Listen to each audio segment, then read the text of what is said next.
गुज़िश्ता जुमे को पूरे मुल्क में क्या हुआ क्या नहीं हुआ वो एक अलग मौजू है,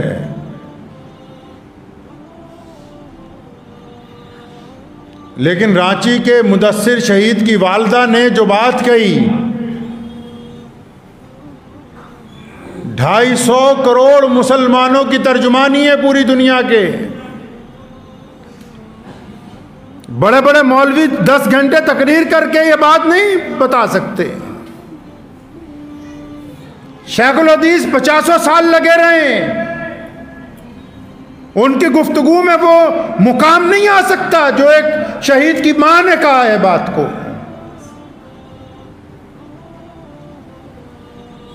बड़े बड़े मुफस्सिर लगे रहे, प्रेस कॉन्फ्रेंसें हो जाएं, बड़े बड़े इजलास हो जाएं,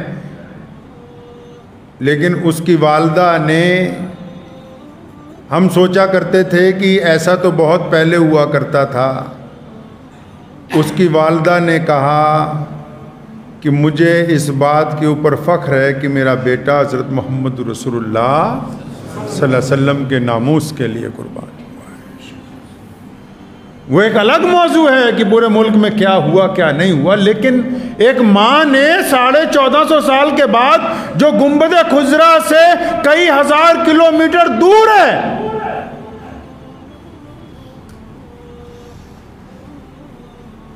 जिसको दुनियावी लिहाज से इस्लाम ने ना कोई मकान दिया, ना कोठी दी, ना बंगला दिया, ना ऐशो इशरत की जिंदगी दी है, घुट्टी में पिलाया गया कि अल्लाह और उसके रसूल सल्लल्लाहु अलैहि वसल्लम की मोहब्बतें ही दुनिया में रहने का महवर हैं। उस घुट्टी का असर है कि आज भी एक माँ जो है वो परेशानी के अंदर, दुख के अंदर, तकलीफ़ के अंदर अगर किसी पर दुरूद भेजती है तो मोहम्मदुर रसूलुल्लाह सल्लल्लाहु अलैहि वसल्लम के साथ है।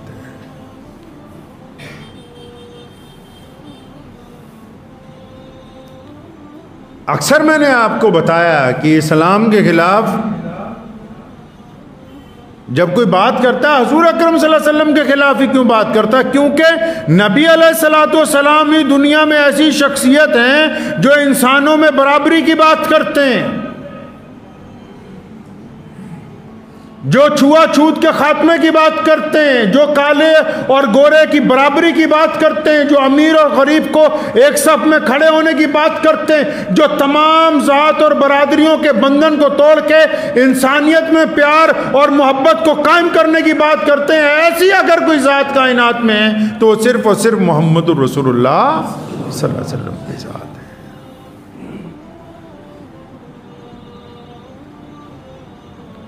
जिसने गुस्ताखी की, अभी तक हुकूमत ने कोई बड़ी कार्रवाई नहीं की, लेकिन गोदी मीडिया पुरअमन धरना देने वालों को ऐसे पेश कर रहा था, ऐसे धमकियां दे रहा है जैसे हम इस मुल्क में किराएदार हैं, हमने कुर्बानी दी है, तारीख उठाओ, हमारा खून शामिल है वतन की मिट्टी में, हमने नहीं तुम्हें कहा कि पाकिस्तान बनाओ, आओ, अगर आज भी हिम्मत है हम तुम्हारे साथ चलते हैं, वापस उस मुल्क को वापस शामिल करते हैं इधर। हमें उनके नाम का ताना ना दो। मोहम्मदुर रसूलुल्लाह सल्लल्लाहु अलैहि वसल्लम की इज्जत की हिफाजत के लिए हमें किसी बाहर के मुल्क की ना पहले जरूरत थी, ना आज जरूरत है, ना क़यामत तक जरूरत रहेगी। हमें मोहम्मदुर रसूलुल्लाह सल्लल्लाहु अलैहि वसल्लम की ज़ात गिरामी इन सब बातों से ऊपर है। तमाम तकलीफ़ें अहले इस्लाम बर्दाश्त कर सकते हैं, अपने प्यारे नबी हज़रत मोहम्मदुर रसूलुल्लाह सल्लल्लाहु अलैहि वसल्लम की शान अक़दस में बेअदबियाँ बर्दाश्त नहीं है।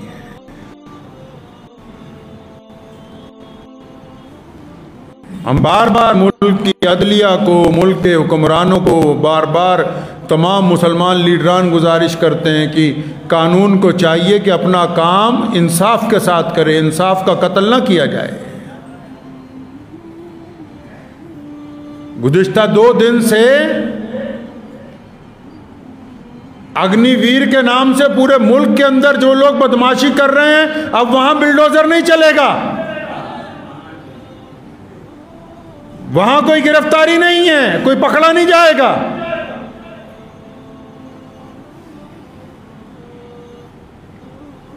जब तक आप इंसाफ को कायम नहीं करेंगे अमन कायम नहीं होगा। इंसाफ को कायम करेंगे तो अमन कायम होगा, और अमन फिर तमाम अक़वाम के अंदर जाता है, फिर किसी एक के अंदर नहीं जाया करता।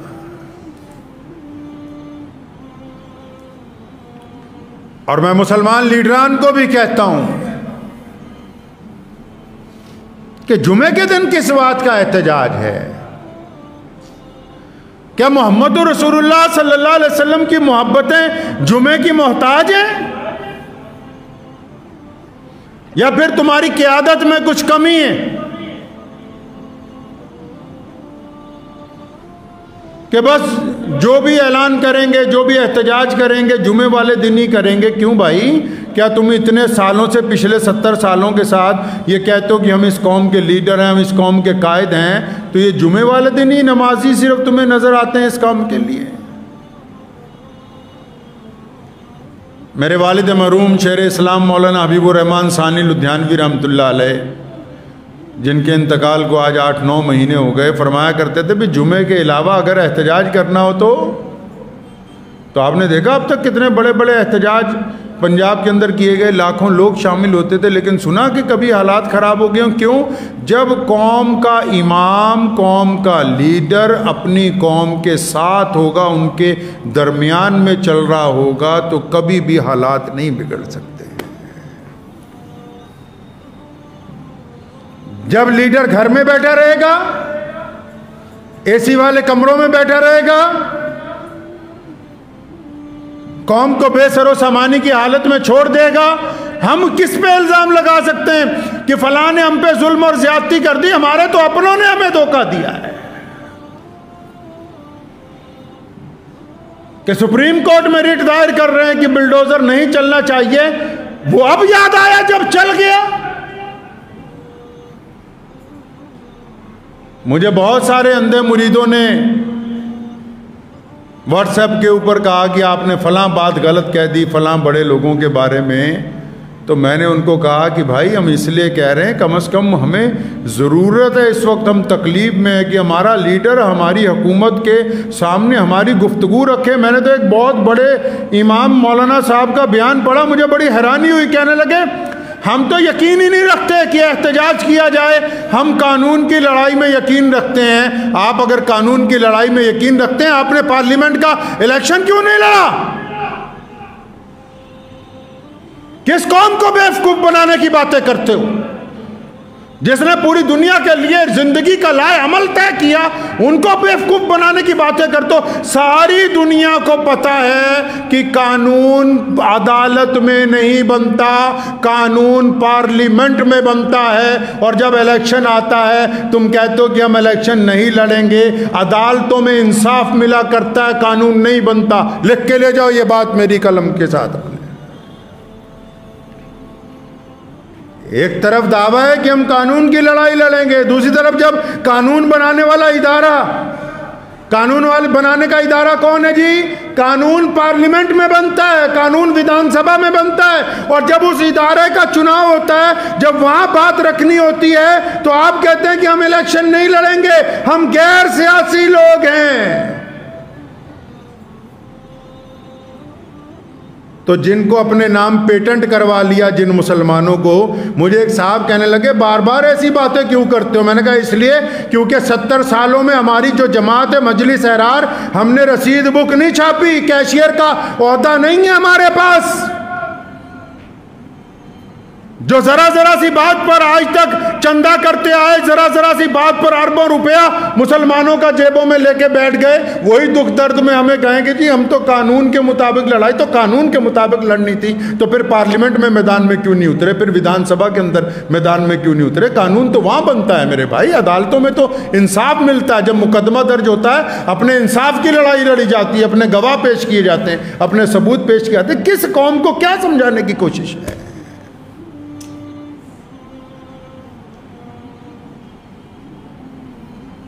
प्यारे नबी हज़रत मोहम्मद रसूलुल्लाह सल्लल्लाहु अलैहि वसल्लम ने हमें अच्छा निज़ाम अता फरमाया। हमने तो दूसरों को बताना था कि बेहतरीन ज़िंदगी कैसी होती है, रसूलुल्लाह सल्लल्लाहु अलैहि वसल्लम का पैगाम कैसा होता है, रसूलुल्लाह सल्लल्लाहु अलैहि वसल्लम का किरदार क्या है, आप सल्लल्लाहु अलैहि वसल्लम इंसानों के मुतालिक क्या चाहते हैं?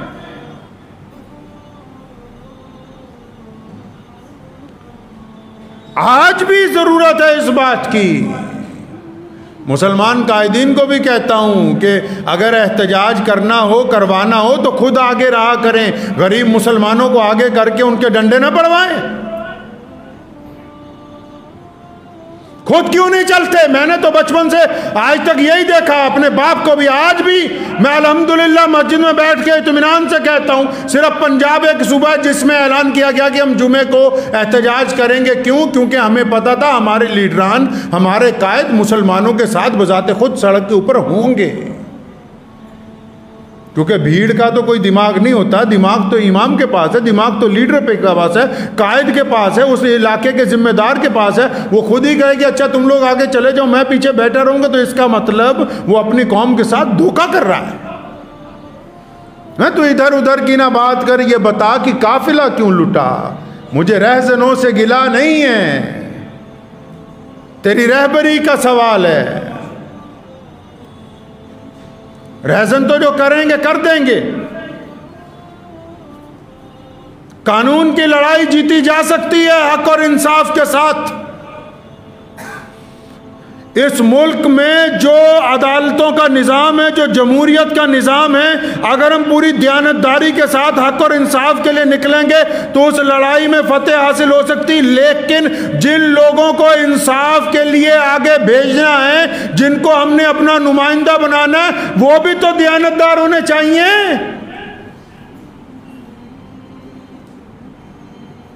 अच्छा जी, मैं एक बात आज आपको कहता हूं, अब ज़्यादा रोना नहीं रोया जाएगा बार बार कि जी फलां ने ये नहीं किया, फलां ने ये नहीं किया। छोड़ दें, जिसने जो किया सो किया, ठीक है। शुक्रिया इनका बहुत बहुत, 70 साल हमारी नुमाइंदगी की, बहुत बहुत शुक्रिया इन हजरात का। लेकिन अब भी जो मुसलमान हैं पूरी दुनिया में, पूरे हिंदुस्तान में, क्या आप अब भी नहीं चाहते कि आप अपनी हालत को अच्छा बनाएं, आप तालीमी मेयार को ऊपर उठाएं, आप अपने फाइनेंशियल मेयार को ऊपर उठाएं, आप अपने सामाजिक व्यवस्था को ठीक करें? तो कैसे ठीक होगा मेरे भाई? जब आप अपने में से अच्छे लोगों को अपना लीडर बनाएंगे। नबी नहीं आएंगे अब क़यामत तक। गौस और कुतुब और अब्दाल माओ के पेट से पैदा नहीं होते। आपको ये बात पता है? गौस, कुतुब, अब्दाल, वली अल्लाह माँ के पेट से बने बनाए पैदा नहीं होते। कोई लीडर माँ के पेट से बना बनाया पैदा नहीं होता। ये कि ये कल को बहुत बड़ा कायद बनेगा, कल को प्रधानमंत्री बन जाए, राष्ट्रपति, नहीं नहीं, वो अपने किरदार से, अपनी मेहनत से उस मुकाम पर पहुंचता है। तो कब तक इन दकियानूसी लोगों के पीछे लगे रहोगे? अपने मोहल्ले की मस्जिद में जो दयानतदार लोग हैं, ईमानदार लोग हैं, उनको अपनी सरपरस्ती के लिए चुनो। अपने शहर में जो दयानतदार लोग हैं उनको अपनी सरपरस्ती के लिए चुनो। ईमानदार लोगों को, जिनके दिल में दुख दर्द हो कौम का, मुल्क का, जो ये चाहते हो कि आप भी इज्जत से रहें, आपके पड़ोसी भी इज्जत से रहें, जिनके अंदर ईमानदारी हो अपनी कौम के लिए भी, अपने मुल्क के लिए भी, अपने समाज के लिए भी, अपने शहर के लिए भी। आज शुरू होंगे तब 20 साल लगेंगे अच्छे लोगों को माशरे में आगे लाने के लिए। कोई अच्छे लोग आएंगे तो वो आने वाली नस्लों को सीधा रास्ता दिखाएंगे। और अगर ऐसे ही चलना है जैसे चल रहे हैं, बस मुसाफा करते रहिए, सिर पे हाथ फिरवाते रहिए, तो बस फिर फिरवाते रहिए, फिर कोई हल होने वाला नहीं है। हमें किसी से कोई एतराज़ नहीं है। लोग बड़ी बड़ी बातें करते हैं इत्तेफाक की, इत्तेहाद की। अभी मैं आपको परसों नरसों की बात बताता हूँ कि जयपुर में बहुत बड़ा जलसा था मुसलमानों का, मुझे भी वहाँ दावत दी गई थी, तो मेरे से वो मौका निकल गया। मौका क्यों निकला वो आपको बात बतानी। 2 महीने पहले गांव के मुसलमान मेरे पास आए। उस गांव में 4 घर हैं कि जी आपने फ़लाँ तारीख को हमारे यहाँ आना है, हमारे यहाँ मस्जिद का संग बुनियाद है। मैं ठीक है आऊँगा। तो 10-15 दिन पहले पता लगा कि उसी तारीख को जयपुर में भी एक बहुत बड़ा जलसा है। उन्होंने भी मुझे दावतनामा भेजा कि आप वहाँ भी आइए। अब मैं कई दिन सोचता रहा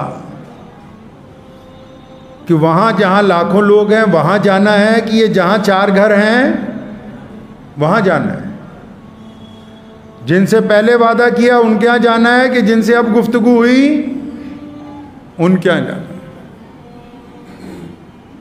तो इत्मीनान से मेरे दिल ने कहा कि ये जो 4 घर हैं ना, इनको तेरी ज़रूरत ज़्यादा है। मैं मानता हूं कि वहां भी जाना चाहिए, लेकिन वहां और बहुत बड़े बड़े लोग मौजूद थे। लेकिन ये 4 घरों के पास अगर मैं ना जाता तो वो तो 2 महीने से पूरे गांव में कह रहे कि जी इमाम साहब आ रहे हैं हमारे। उनको वहां जो शर्मिंदगी उठानी पड़ती, वहां जो खफगी उठानी पड़ती, तो वो लज्जत मुझे वहां इजलास में जाके नहीं आ सकती थी। इस बात को समझ लें बाकी सारे मुसलमान लीडरान और इमाम साहब भी, पूरी दुनिया की बातें ना किया करो। इस्लाम ने पूरी दुनिया की इंसानियत की भलाई का ठेका लिया। इस्लाम ने पूरी दुनिया की फलाह बहदूद की बातें की। इस्लाम ने पूरी दुनिया में बड़े और छोटे की बराबरी की बातें की, लेकिन हमें नहीं ये ठेका दिया है। हमें यह हुक्म हुआ कि जिस जगह तुम्हें रखा गया वहां एक अच्छे डगरिये की तरह अपने रेवड़ की निगहबानी करो जहां तुम्हें रखा गया। यहां अगर कोई ज्यादती हो जाए तो मैं जिम्मेदार हूं। जिस इलाके में जो बड़े लोग हैं, चाहे वो तबलीगी जमात के बड़े लोग हों, चाहे वो दारुल के हों, चाहे वो नदवतुल उलमा के हों, चाहे वो बरेली शरीफ के हों, चाहे वो कचोचा शरीफ के हों, चाहे वो शिया हजरात के हों, जिस इलाके में जो बड़े हजरात हैं उनकी जिम्मेदारी बनती है कि अपने इलाके के लोगों की रहनुमाई करें, उनको तन्हा ना छोड़ें। ये उनकी दयानतदारी है कि वो क्या कर रहे हैं, उनकी जिम्मेदारी बनती है। हुकूमत ने भी, आप हुकूमत का निज़ाम देखिए, जिम्मेदारियां बांटी हुई हैं। एक कोतवाल के पास अगर 50 एरिए हैं, 50 सड़कें हैं, तो उसमें कुछ हो जाए तो उसी को पूछा जाएगा। शहर में एक कलेक्टर है, उसी से पूछा जाएगा तुम्हारे शहर में क्या हो रहा है। मस्जिद का इमाम और प्रधान और सदर हो, उसे पता ही ना हो कि हमारे इलाके में क्या हुआ, मस्जिद के लोगों के पास क्या हुआ। चाहे वह मुसलमान भाई रहते हो, हिंदू भाई रहते हो, सिख भाई रहते हो, दलित भाई रहते हो, उसे पता ही ना हो कि मोहल्ले में किसको दुख दर्द है, तकलीफ है, कौन भूखा है, कौन प्यासा है। तो फिर वो क्या कर रहा है वहां? कुछ नहीं कर रहा है, धोखा दे रहा है अपने आप को भी, अपने ओहदे को भी। इस्लाम ने भी जिम्मेदारियां तय की, माशरे की जिम्मेदारियां, सामाजिक जिम्मेदारियां, दीनी जिम्मेदारियां, और उनका दायरा बनाया गया। अपने दायरे में जो फेसबुकिए हैं बड़े बड़े आलिम, उनको भी मैं कहना चाहता हूं, जो 1 मिनट में कमेंट करके सोचते हैं कि फ़लाँ की बेइज्जती कर दें, फ़लाँ की इज़्ज़त कर दें, उनको भी मैं मोहब्बत से कहना चाहता हूं कि ग्रास रूट के ऊपर अपने इलाके के अंदर, अपने खित्ते के अंदर आप क्या सामाजिक व्यवस्था को अच्छा करने के लिए क्या कर सकते हैं वो कीजिए। आप अपना क्या कंट्रीब्यूशन डाल सकते हैं, आप क्या कर रहे हैं? क्या सिर्फ आप दूसरों की चुगलियां ही करते रहते हैं? क्या सिर्फ एक दूसरे की टांग खींचने की बात करते हैं? या सिर्फ निफाक की बातें करते रहते हैं, नाउम्मीदी की बातें करते रहते हैं? इस्लाम में नाउम्मीदी कुफ्र है। इस्लाम में मोहम्मद रसूलुल्लाह सल्लल्लाहु अलैहि वसल्लम की ज़ात स्पिरिट के लिए मौजूद है। आज भी आपने देखा 1450 साल के बाद ये गुस्ताखी जब हुई, गुस्ताखी हुई, दुश्मन ने समझा कि हमने नौज़ुबिल्लाह सल्लल्लाहु अलैहि वसल्लम की शान में बेअदबी कर ली, लेकिन उस गुस्ताखी के बाद पूरी कायनात के सारे 206 मुल्कों में एक ही बात बार बार गूंज रही, क्या? सल्लल्लाहु अलैहि वसल्लम, सल्लल्लाहु अलैहि वसल्लम, सल्लल्लाहु अलैहि वसल्लम। उन्होंने सोचा कि नौज़ुबिल्लाह हम बेअदबी करने में महारत रखते हैं, ऐसा नहीं है। जब जब रसूलुल्लाह की शान में बेअदबी होगी, कायनात में रसूलुल्लाह का जिक्र जो है वो बुलंद कर दिया जाता है। तो इसलिए अपने अंदर तब्दीली लाएं, अपने अंदर, अपने मिजाज के अंदर तब्दीली लाएं। ज़्यादा लीडरों का रोना आज से बंद कर दें। अब ये देखें कि हम बजाते खुद क्या कर सकते हैं, इस समाज को अच्छा बनाने के लिए, इस मुल्क के लिए क्या अच्छा कर सकते हैं, अपने लोगों के लिए, अपने हमसायों के लिए क्या अच्छा कर सकते हैं। बजाते खुद कुछ अच्छा करने की कोशिश करेंगे तो इंशाअल्लाह ताला इसका फ़ायदा नज़र आएगा। दुआ कीजिए अल्लाह ताला मुझे भी, आप सबको इन बातों पे अमल की तौफीक अता फरमाए।